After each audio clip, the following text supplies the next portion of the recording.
আজকে যখন ঘুম থেকে উঠেছি তারপরে উঠোনে গোবর দিতে এসেছি অভ্যাসবশত, বালতি আর গোবর নিয়ে দিয়ে দেখছি উঠোনের কিছুটা জায়গায় দেয়া যাচ্ছে, কিছুটা জায়গায় যাচ্ছে না, কারণ বেশিরভাগ জায়গায় ইট পাতানো। তো আমি একটা জিনিস মনে মনে ভাবছি, এত বছর যেইটা হয়ে আসছে ঘুম থেকে উঠেই মানে উঠোনে গোল গোল করে মারুলি দেয়া, সেটা আর হবে না। কারণ উঠোন সোলিং হয়ে গেলে মারুলি দেবো কী করে? কিন্তু ব্যবহারী জায়গা এইটাই মাটি রয়েছে। প্রথমে একবার ভাবা হয়েছিল যে এই জায়গাটাও সোলিং করে নেব, কিন্তু ইটে ঠিক কুলাচ্ছে না এই জায়গাটা। তারপরে ওই ঘরের পাশের গলি মতো একটা জায়গা আছে, ওই জায়গাটা ইটে কুল দিচ্ছে না, যার জন্য মনে হয় এই জায়গাটা সোলিং হবে না। আবার বলাও যাচ্ছে না এখনও, কাজের শেষে কীরকম কী পরিস্থিতি হবে না হবে, সেরকম হলে করেও নেওয়া যেতে পারে। তবে এই ঘরটা মাটি থাকলেও কোনো প্রবলেম নেই, ল্যাপা পোছার পর দেখতে বেশ ভালোই লাগে। গাড়িগুলো বের করে দিতে হবে। এই গাড়িটা আমাদের নয়, আমাদের গাড়িগুলো তোমরা মোটামুটি চেনো। এই গাড়িটা হচ্ছে বাবুর গাড়ি, আর আমাদের গাড়িটাও রয়েছে, এই গাড়িটাকেও সরিয়ে নেবে। আসলে উঠোনটা ক্লিয়ার করে দিতে হবে কাজের জন্য। আর আমি উঠে পড়ার পরই কর্তাকে ডেকে দিচ্ছি। বাড়িতে কাজ চললে কিছু না কিছু দায়িত্ব থাকে, তো সেইগুলো তো আছে। আর তাছাড়াও ফোন টোন ধরে, ভিডিও করতে হয় সকাল থেকে, তো সেই জন্য উঠে পড়ে। সমস্ত রকম দরকারের জন্য ডাকলে উঠে পড়ে, আর মোটামুটি শোয় না। আর আমি জামা কাপড়গুলো নিয়ে এবার বাইরের দিকে যাচ্ছি, কেচে দেব। আজকে পঞ্চমী, আর পঞ্চমী লাগছে দেরিতে, তো সেই কারণে আমি রান্না করে নিচ্ছি। আমাদের পাড়ার সবাই করছে, কি বলো তো, পঞ্চমী লাগছে 8টার পরে, সঠিক টাইমটা আমার জানা নেই। তো সেই কারণে 8টার আগে ভাতটা রান্না করে রেখে যেতে পারে আর কি।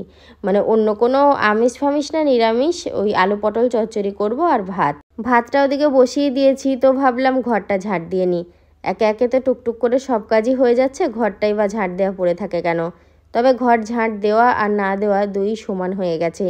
এত বালি না, একদম করকর করছে বালিতে, গা মাথা ঝিনঝিন করে উঠছে, পায়ের তলায় এত বালি পড়ছে।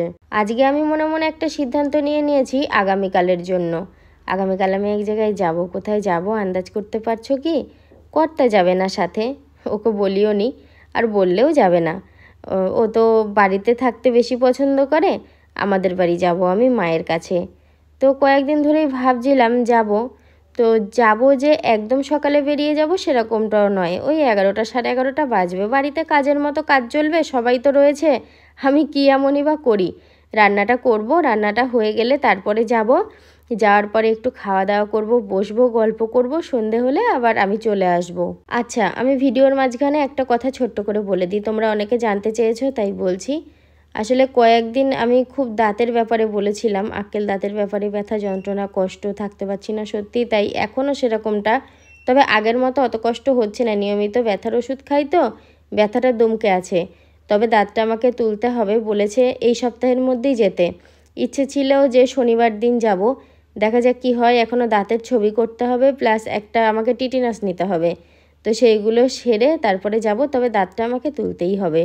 আমি দেখি যে কি বলবো, বারবার একঘেয়ে কথা, ওই জন্য মোটামুটি কষ্টটা নিজের মধ্যে হলেও আমি আর তেমন শেয়ার করি না। তোমরা জানতে চেয়েছো বলে বললাম।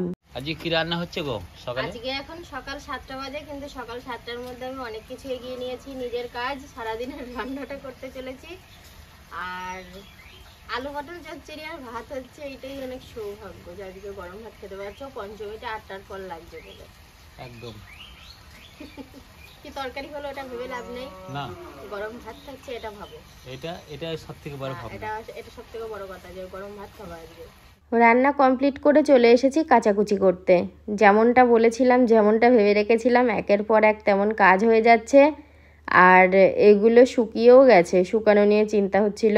আর সবথেকে বেশি বড় চিন্তা হচ্ছে উঠোনে কাজ চলছে না, ওটা নিয়ে বেশি চিন্তা হচ্ছে। কি জানি বৃষ্টি আসলে কি হবে এরকম একটা ভাব। যেই গেঞ্জিটা আমি এখন কাচ্ছি, এই গেঞ্জির মতো সেম গেঞ্জি আজ থেকে 16 বছর আগে আমার কর্তা পরতো, বিয়ের আগে, মনে আছে আমার। তো এই গেঞ্জিটা দেখলেই আমার শুধু ওই আগের কথাই মনে পড়ে। এইখানে আমি জামা কাপড় মেলছি ঠিকই, কিন্তু একটুখানি পরে তুলতে হবে, উঠোনে গোলা দেবে তো তো ওই ভাইগুলোর কাজের অসুবিধা হবে। তবে এখন একটু তুলে দিই, যদি রোদ্দুর ওঠে হালকা হালকা শুকিয়ে গেলেও এদিক ওদিক দেবো, না ছাদে দিয়ে আসা হবে, তখন ওরা ওদের মতো কাজ করবে। এখন তো ওই সাইডটা কাজ করছে, এদিকটায় আসবে না। স্নান করব, কাজগুলো সারি, প্রায় হয়ে এসেছে। স্নান করে নিলে অতটা কাজ থাকবে না। বালিশের কভারটা শুকিয়ে গেছে, তো আমি ওই জন্য বাইরে থেকে নিয়ে আসলাম, এটা আগের দিনের কাঁচা।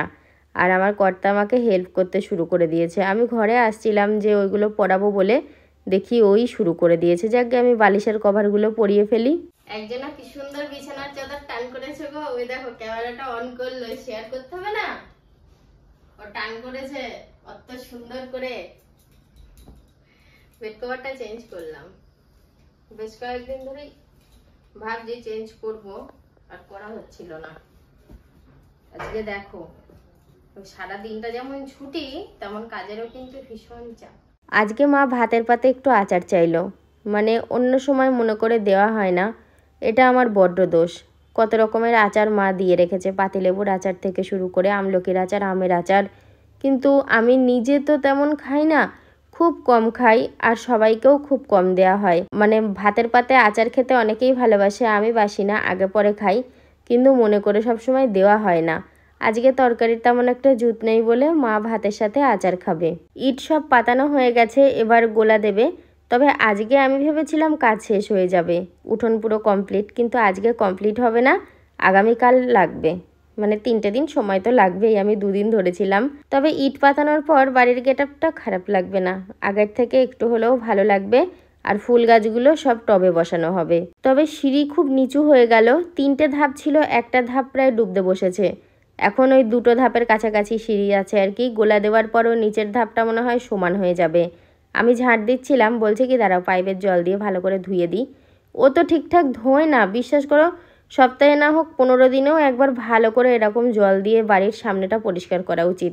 এমনি উঠোনে এতদিন মাটি ছিল, বৃষ্টি হলে দেয়ালে খুব কাদা ছিটত। আমার বাড়ির লোক এমনিও নিজের থেকে পরিষ্কার করবে না বাড়িঘর, কখন করবে জানো তো, যখন ঠান্ডা লাগবে, জ্বর জ্বর ভাব আসবে, আমি বারবার না করব, করো না, থাক, সেই টাইমগুলো জোর করে করবে। আর ও একটু ইটগুলো ভিজিয়ে দিচ্ছে। মোটরটা চলছে অনেকক্ষণ ধরেই, যার জন্য আমি নিজেও কোনো কথা বলতে পারছি না, আর মোটরটা চলতেও হবে, ইটগুলো ভেজানোর দরকার আছে। আবার বলছে কি এই টাইমে একটু বৃষ্টি হলে খুব ভালো হতো, তাহলে আর মোটরের জল দিয়ে ইটগুলো ভেজাতে হতো না। যে যার নিজের ছন্দে নিজের কাজ করে নিচ্ছে। আমার কর্তা তার মতো কাজ করছে, ইট ভিজিয়ে যাচ্ছে, মিস্ত্রিরা তাদের কাজ করছে, আর আমি আমার সমস্ত কাজ সেরে স্নান করে নিয়েছি। তবে আজকে এখনো খাওয়া হয়নি, প্রায় বেলা 12টা বাজতে চললো। আর একজন তো সকাল থেকে বারবার বলেই যাচ্ছে তোমার জন্য কি খাবার নিয়ে আসবো। আমি ওকে কিচ্ছু বলিনি, বলতেও হয় না, না বলতে বলতেই প্রত্যেক পঞ্চমীতে এই খাবার দুটো এনে দেয়। আমি এই খাবার দুটো ছাড়া যে মুড়ি খেতে পারবো না তেমনটা নয়, কিন্তু জোর করে তবু এনে দেয়। স্নান কমপ্লিট হয়ে গেছে, আর তার সাথে খাবার নিয়ে নিয়েছি। ও তো বলছে যে পরোটা খেয়েছি, ওই জানে সত্যি কি মিথ্যে, ভাত বেড়ে রেখে দিয়েছি, তুমি এখনো খেলে না। সানটা করে খাবো, দই কলা মিষ্টি, এত কিছু লাগবে না, দই মিষ্টি না হলেও হতো, আর একটা কলা হলেই আমার মুড়ি খাওয়া হয়ে যেত। মিস্ত্রি কিছুক্ষণ আগে ছুটি করে বাড়ি গেল, কারণ আমি বলছি কিছুক্ষণ আগে বলছি কেন, 3টে ছুটি করেছে। মিস্ত্রি যাওয়ার পরে মিনিট 10 পরে আমি বোতলে জল ভরেছি, আমি নিজে স্নান করেছি, ঠাকুরকে জল দিয়েছি, খাওয়া দাওয়া করেছি, খাওয়া দাওয়া করেই তোমাদের সামনে চলে এসেছি। তাই এসে দেখছি কি জানো, এই দেখো আমাদের বাড়িতে যে 2টো কুকুরের মনা আছে, ওই দুটোই ঘুটিয়ে একদম মানে যা তা করে ফেলেছে। কিন্তু আজকে এরম যে ঘুটিয়েছে কোনো ব্যাপার নেই, কালকে তো গুলাটা আনবে, সিমেন্ট দিয়ে পরিষ্কার করে একদম সাদা করে দেবে। কালকে যদি এরম করে তাহলে অসুবিধা আছে, কালকে ওদের পাহারা দিতে হবে। তা ভাবছি ওদিক দিয়ে ঝাঁপ দিয়ে দেবো, ঝাঁপ দিয়ে রেখে দেবো, যাতে কুকুরের মোনা দুটো কালকে ডিস্টার্ব না করতে পারে।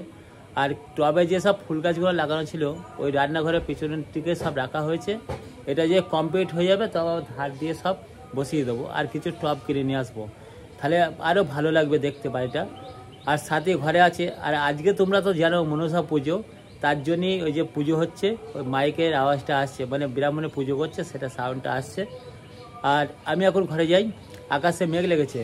আজকে কিন্তু ওয়েদারটা এরমভাবেই গেল, এই সময় বৃষ্টি হচ্ছে, সময় রোদ হচ্ছে। আর এখন মনে হয় যদি বৃষ্টি হয় কিছু হবে না, কাজের টাইমে যদি বৃষ্টি হতো না তাহলে এটা ধুয়ে যেত, কোনো অসুবিধা হবে না। কিন্তু কালকে একটু অসুবিধা আছে, কালকে যখন গোলাটা টানবে তখন যদি বৃষ্টি হয় তাহলে কিন্তু ধুয়ে যাওয়ার সম্ভাবনা আছে। তার জন্যে অগ্রিম 2টো তিরপাল ভাড়া করে নিয়ে আসবো, দিয়ে তিরপাল 2টো নিয়ে এসে রেখে দেবো, বৃষ্টি হয় হবে, না হয় না হবে, বৃষ্টি হলে চাপা দিয়ে দেবো, তাহলে আর ধুয়ে যাওয়ার ভয় থাকবে না। আমার না এই মুহূর্তে কিছু কথা বলতে ইচ্ছা করছে না, হাসি ছাড়া আর কিছু পাচ্ছে না।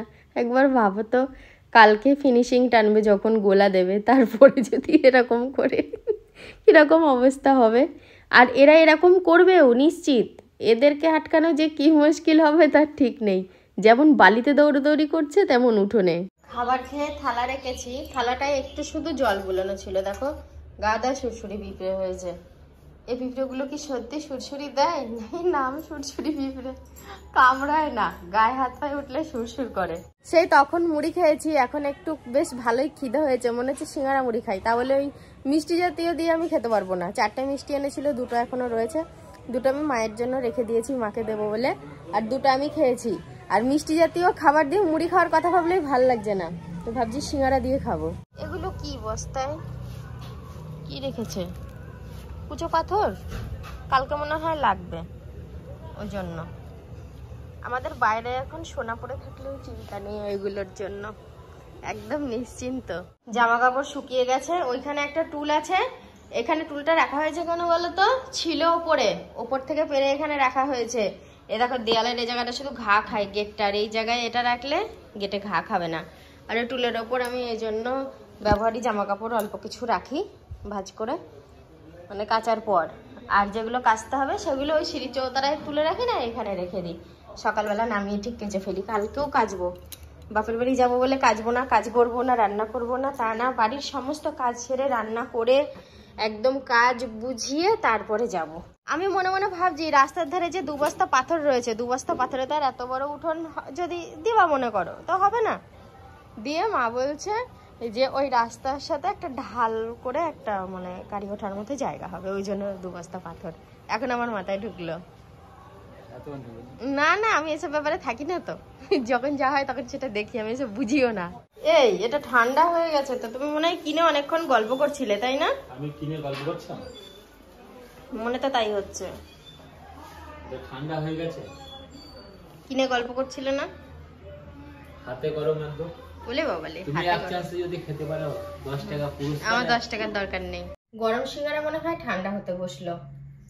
একটু স্নান করে নিলাম, গা ধুতে গিয়েছিলাম, মাথাতেও জল দিলাম, পুরোটা দিইনি, এই এতটা মতো ভিজিয়েছি, তাও এতটা পুরো আবার জল থেকে সেই স্নানই হয়ে গেছে। একটু মাথায় তেল দিলাম, তো এখন ফ্রেশ লাগছে খুব। এখন মুড়ি মাখাবো, মুড়ি মাখিয়ে সবাইকে দেবো। আমাদের বাড়িতে এসেছে আর আমি ধরতে পারবো না, এটা হয়? প্রকাশকে বললাম ধর, ধরে দে। কি সুন্দর দেখো, কি কিউট লাগছে। 2টো কলা নিয়ে এসে দিলাম, পাকা কলা, কিন্তু ওর অভ্যাস হচ্ছে কলা উল্টো করে ছাড়াবে। এই যে কোথায় আমার এটা হয়ে যায়, মানে সোজা করে ছাড়ানো হয় না। তুমি কি কলাতেই শেষ? মুড়ি খাবে না? মুড়ি খেয়েছি আর খিদে নেই। কলা খাবো, 2টো কলাই খাবো, কারণ আমি কলা খুব ভালোবাসি। তো আজকের মতো ভিডিওটা এখানেই শেষ করলাম। রাত হয়েছে, 9:30 বাজে। তো চলো কালকে কিন্তু দেখা হবে। কোথায়? কালকে যাব আমি আমাদের বাড়ি, ভীষণ আনন্দ, তার জন্য আজকে থেকেই মনে। চলো সবাইকে গুড নাইট বলছি।